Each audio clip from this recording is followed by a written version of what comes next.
आजही जर आपण कधी आपल्याला तशी संधी मिळाली आणि सरांनी बोलवलं तर सर आजही मला वाटतं की तसंच एक आयुष्य जगतायत.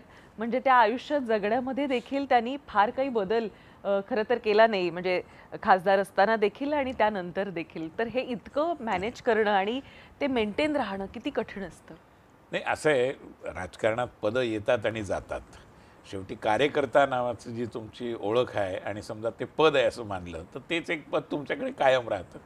बाकी कोणी कितीही मोठा माणूस असला तरी मंत्री असो, खासदार, आमदार काही असो, पक्षाचा कोणी पदाधिकारी असो, शेवटी त्या पदांना एक मर्यादा आहे.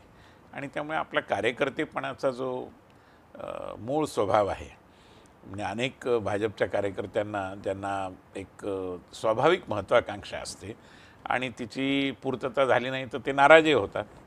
कधी मग ते भेटायला येतात, आपलं जे काही दुःख आहे ते मांडतात. त्यांनाही मी एक नम्रपणे पण असं सुचवतो की आपण ज्यावेळी काम करायला सुरुवात केली त्यावेळी म्हणजे फार कमी जण असे असतील, आता असतील, पण त्यावेळी तर खूप कमी जण असे होते की ज्यांनी डे 1ला ठरवलं होतं की मला आमदार व्हायचं, मला मंत्री व्हायचं, मला खासदार व्हायचं.